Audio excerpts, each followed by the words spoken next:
silencioso e desabitado. Não há folhas farfalhando, nem relva sussurrando. Essas terras vastas, crestadas, são os desertos. Secas como pó, exauridas pelo calor, as terras devastadas de nossa imaginação. No entanto, os desertos são vivos. Mesmo nos desertos mais secos e quentes, a vida achou uma maneira de se fixar.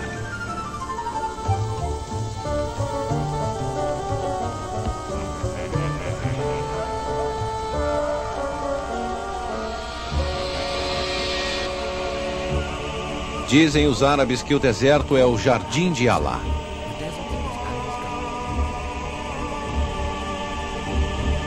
Ele o criou para ter um lugar na terra no qual pudesse caminhar em paz.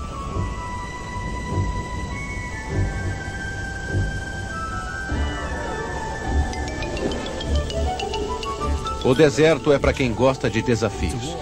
É uma guerra contra os elementos. A sobrevivência diária é uma batalha.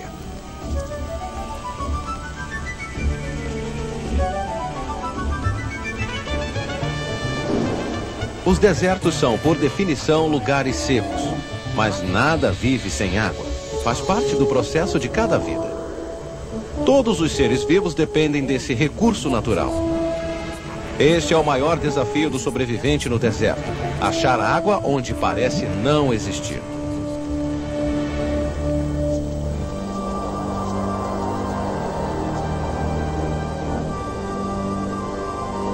A origem desses lugares incríveis frequentemente é contada em lendas.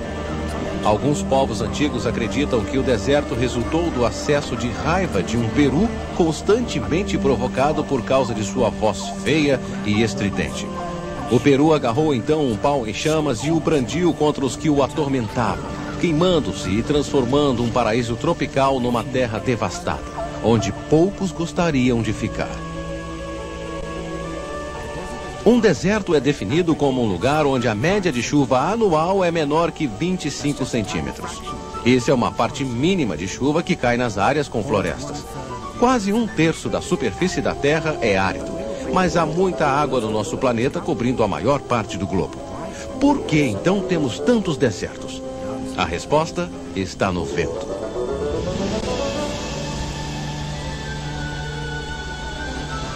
Os ventos carregam nuvens de umidade que vêm dos oceanos. Chegando à terra, a umidade transforma-se em chuva. Se há montanhas na costa, toda a chuva cai lá. Dali em diante, é tiro de festim. Como os ventos tendem a soprar sempre na mesma direção, não chove em muitas áreas. São os desertos do mundo. Eles se expandem e se contraem à medida que a terra esquenta ou esfria. O Saara atualmente está em expansão. Algumas partes têm milhões de anos. Mas há apenas 10 mil anos havia elefantes e rinocerontes vivendo no planalto central do Saara.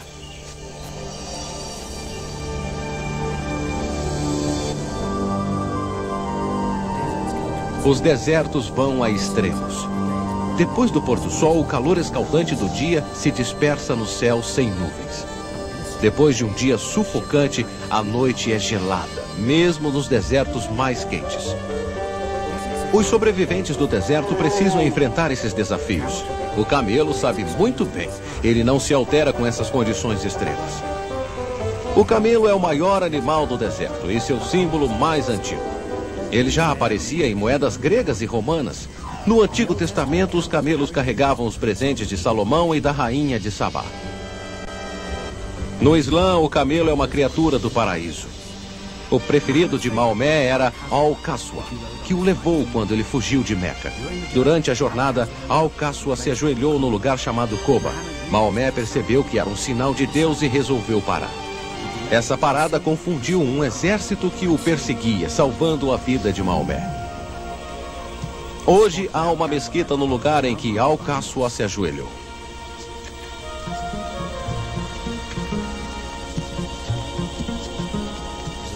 O deserto escaldante é uma imagem bem conhecida.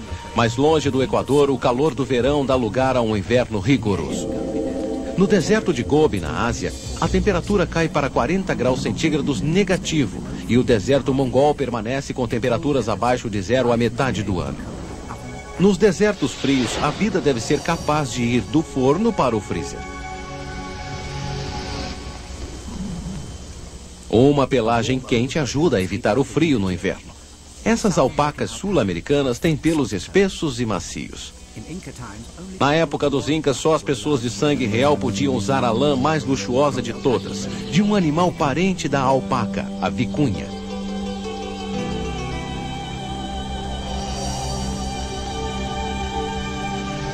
O frio tem uma vantagem. A evaporação é mais lenta e a água da chuva penetra mais.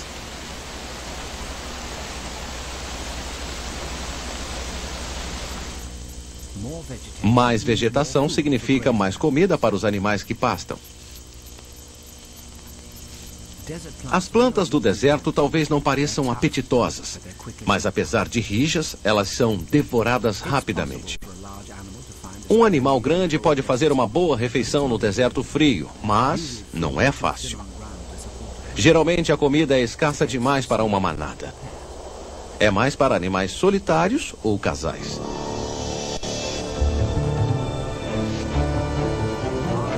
Os animais maiores somente sobrevivem enfrentando a escassez da água. Os antílopes têm rins super eficientes que reciclam quase todas as gotas de água que eles bebem. Há uma equipe de limpeza para aqueles que não resistem ao desafio do deserto.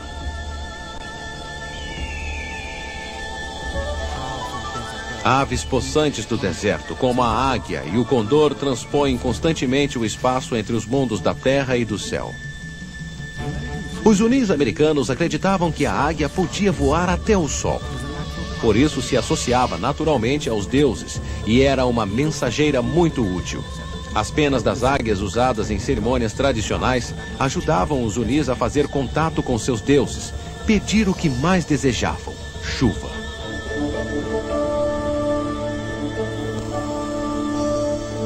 Mas quando a temperatura sobe, a chuva se evapora rapidamente.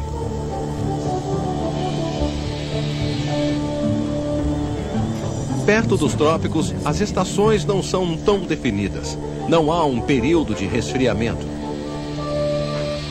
O calor é intenso o ano inteiro. Os animais grandes não sobrevivem. A comida não é suficiente.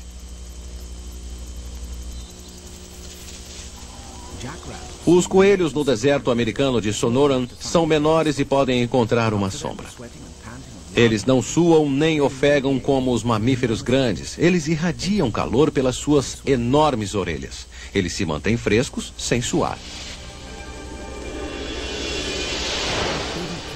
Até as plantas precisam de proteção contra o sol. Alguns cactos têm seus próprios guarda-sóis, filamentos brancos que resguardam a clorofila dos raios ultravioleta prejudiciais.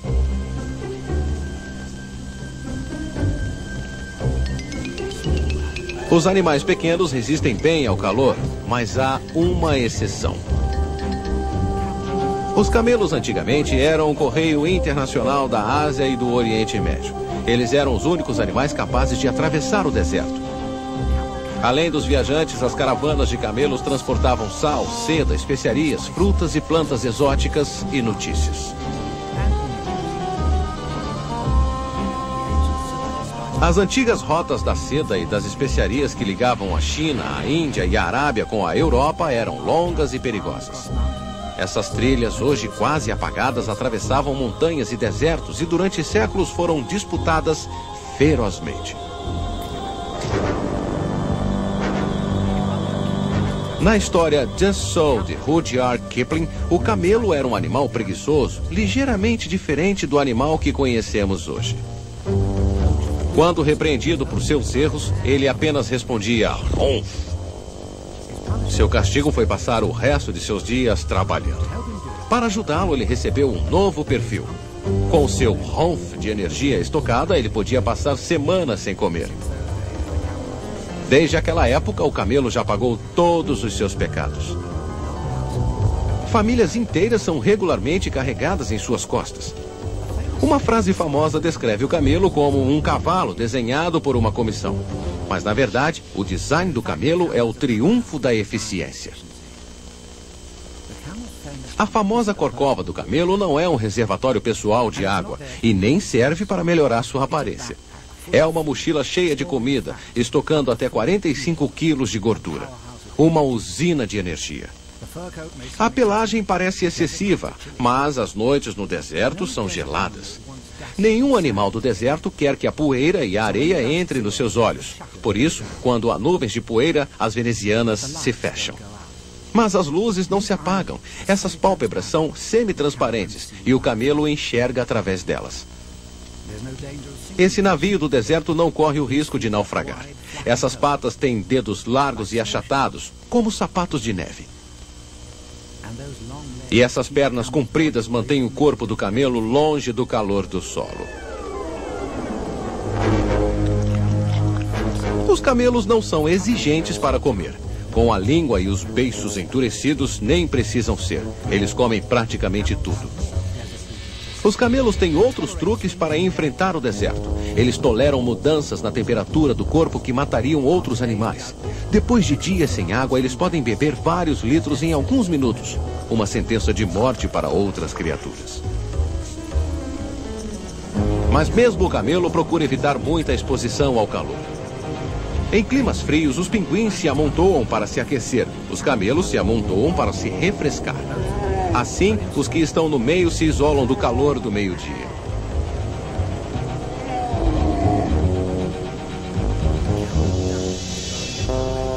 Os excrementos do camelo são secos e servem de combustível para as fogueiras. É claro que às vezes chove, mesmo nos desertos quentes. No deserto pintado nos Estados Unidos, as camadas de rocha são de cores diferentes. Quando a chuva cai, as cores ficam mais vivas, dando origem ao nome do deserto. A chuva do deserto é imprevisível, de curta duração e quase sempre violenta. A chuva de um ano inteiro pode cair de uma só vez. Um dilúvio repentino, embora bem-vindo, pode ser muito perigoso. A água carrega tudo o que encontra.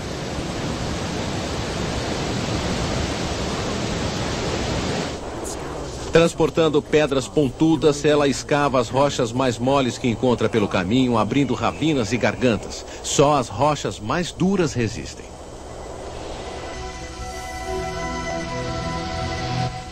O Monte Ayers é o maior monolito do mundo, dominando a paisagem deserta ao seu redor.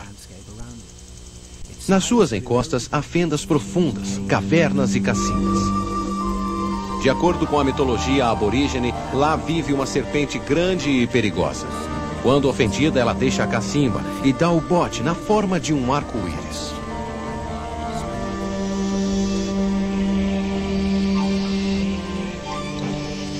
Depois do dilúvio, os habitantes do deserto procuram aproveitar ao máximo a dádiva inesperada. Pode ser que não chova de novo durante meses, talvez anos. Uma estratégia das plantas é usar as raízes como reservatórios subterrâneos.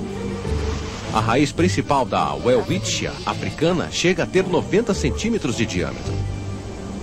Nenhuma planta guarda melhor a água do que os cactos.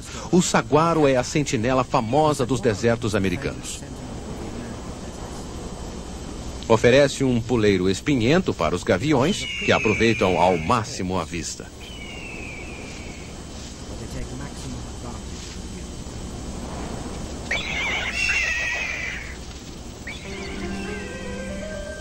O saguaro pode viver mais do que um século. Um braço leva 40 anos para crescer. Suas raízes são como esponjas. Elas podem sugar 1 tonelada de água depois de uma tempestade. As células cheias de água estão sob tanta pressão que se o cacto for atingido por um raio, ele explode. Essas plantas parecem lixo, mas estão vivas. Elas não têm raízes e vivem enroladas, absorvendo toda a umidade que podem. As plantas dormentes acordam com o toque mágico da chuva. A primeira umidade incha as vagens com as sementes da rosa de Jericó. Mas enquanto não houver chuva suficiente, elas não lançam as sementes.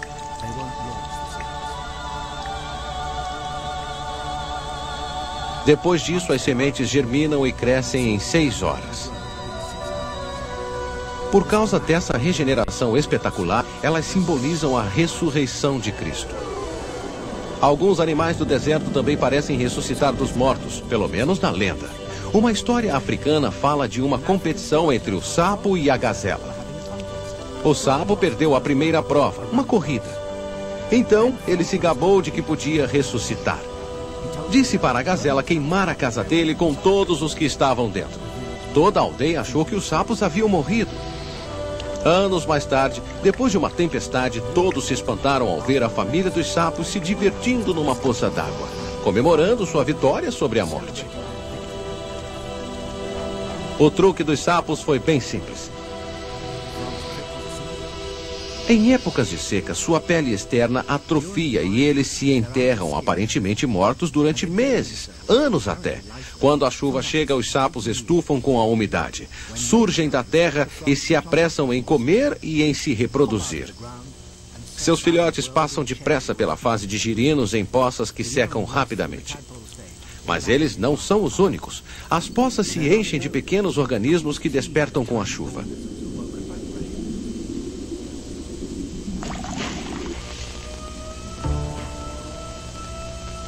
Nos desertos de areia mais quentes, como os da Arábia e o do norte da África, o desafio é maior ainda. O calor e a areia submetem tudo à mais forte prova de resistência. A água evapora no ar e as perspectivas de comida são desanimadoras. Os desertos mais quentes parecem planetas desabitados e tristemente silenciosos sob o sol escaldante. De fato, o Rubi al-Khali da Arábia Saudita é conhecido por lugar vazio. Mas assim que o sol se põe, a coisa muda.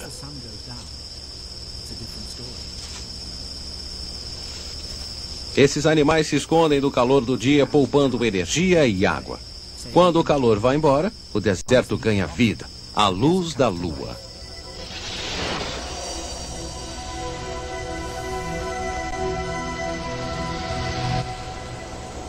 Os desertos mais quentes são inclementes, como um grupo de pioneiros americanos descobriu da maneira mais difícil. Em 1849, eles resolveram atravessar a última barreira deserta que os separava da costa do Pacífico. Eles chegaram ao outro lado, mas antes se viram presos no Vale Abrasador. Muitos morreram. Depois que venceram o desafio, um dos sobreviventes se virou e disse: "Adeus, Vale da Morte." O nome ficou. Nunca é fácil encontrar o caminho nos desertos. O vento apaga as marcas na areia. Os homens do deserto usam o céu como ponto de referência. O sol durante o dia e as estrelas à noite.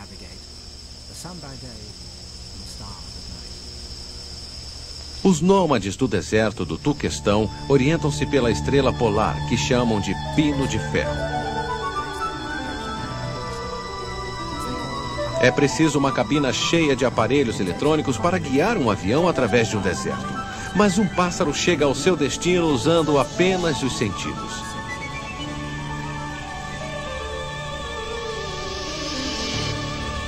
E essas formigas sempre acham o caminho de casa. Elas saem com o sol a pino para se abastecer. É uma hora boa, pois está sempre quente demais para a maioria dos predadores. Quando a primeira formiga sai, ela vira, anda, para e torna a virar. Parece que estuda a posição do sol para voltar diretamente para casa depois da missão cumprida.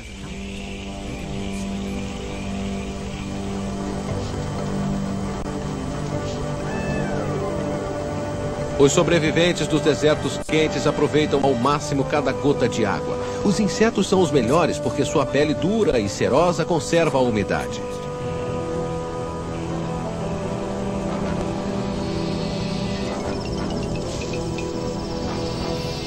Os roedores também levam vantagem. Eles perdem menos de 1/5 da água desperdiçada pelos outros roedores que não vivem no deserto. Os répteis são outros animais que se defendem. Sua pele é à prova d'água como roupas de borracha. O chocalho da cauda da cascavel tem a mesma função do silvo, sem usar água.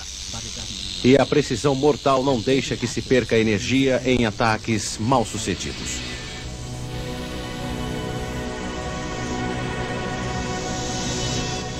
Os animais do deserto podem ser pequenos, mas seu ataque é terrível. A margem de sobrevivência é limitada demais para permitir uma segunda tentativa. O veneno do escorpião é tão concentrado que mata um ser humano.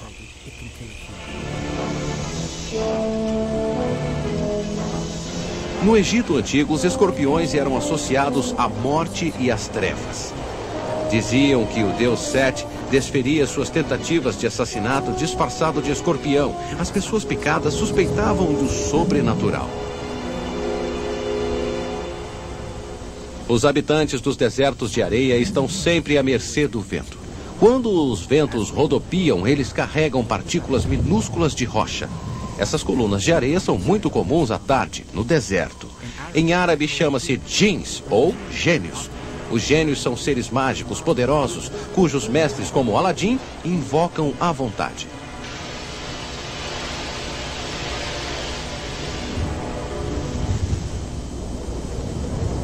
A força dos ventos do deserto aumenta com uma velocidade alarmante.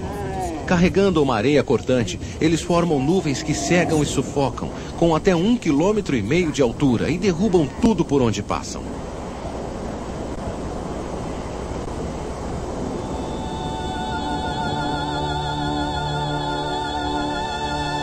São forças extremas que modelam a paisagem do deserto. Desgastando primeiro as camadas mais moles com jatos de areia, os ventos varrem cada canto, cada greta, esculpindo um cenário de uma beleza irreal.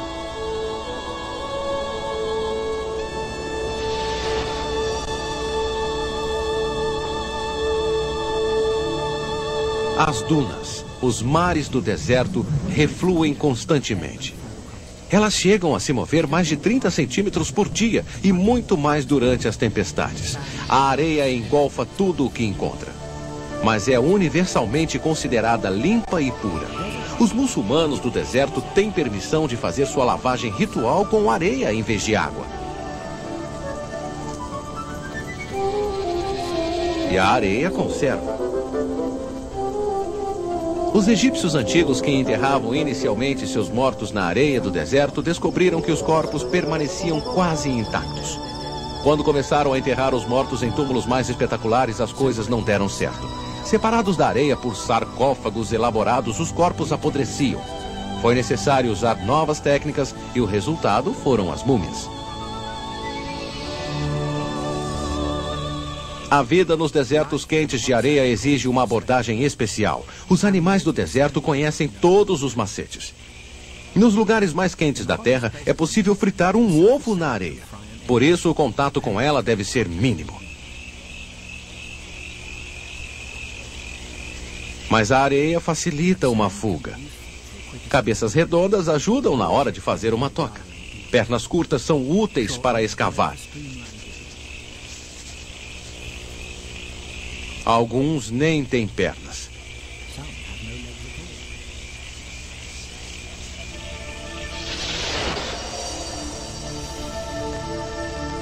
As coisas nem sempre são o que parecem no deserto. Uma lagoa cintilante pode ser uma ilusão cruel, uma miragem. Em árabe chama-se Bar el-Shaitan, Lagos de Satã. Mas pode não ser uma miragem. Até no deserto mais seco há nascentes e poços. Eles se abastecem de água nas camadas de rochas porosas sob o solo do deserto.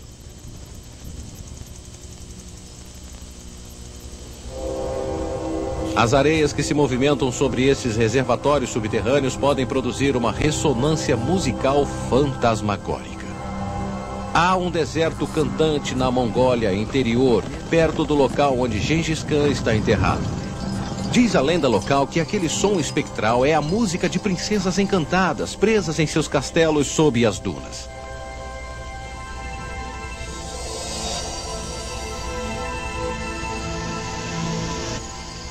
A tamareira é uma planta lendária do deserto, duradoura e adaptável. Sua fruta é nutritiva e fácil de levar. É um alimento básico para o viajante. As propriedades revigorantes da tâmara são quase miraculosas. De acordo com a mitologia, até seus caroços são bons. Uma lenda chinesa conta que um monge taoísta parou para ver uma partida de xadrez. Como estava com sede, deram-lhe um caroço de tâmara. Satisfeito, ele continuou a olhar a partida. 100 anos se passaram sem que ele sentisse fome ou sede.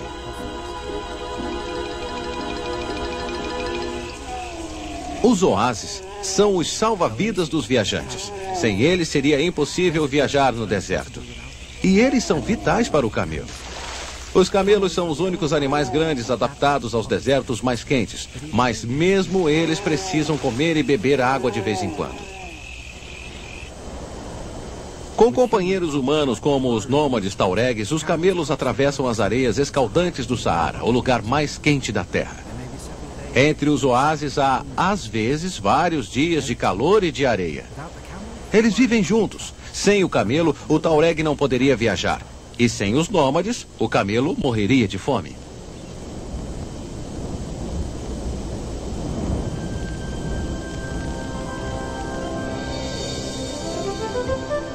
Enquanto a vida no deserto continua sua luta diária, as zonas desertas expandem-se constantemente. A Terra está num período de aquecimento, o que significa novos desafios para os sobreviventes do deserto. Mas os desertos sempre aumentaram ou diminuíram com as mudanças climáticas. Alguns cientistas preveem que com a elevação das temperaturas haverá mais chuvas.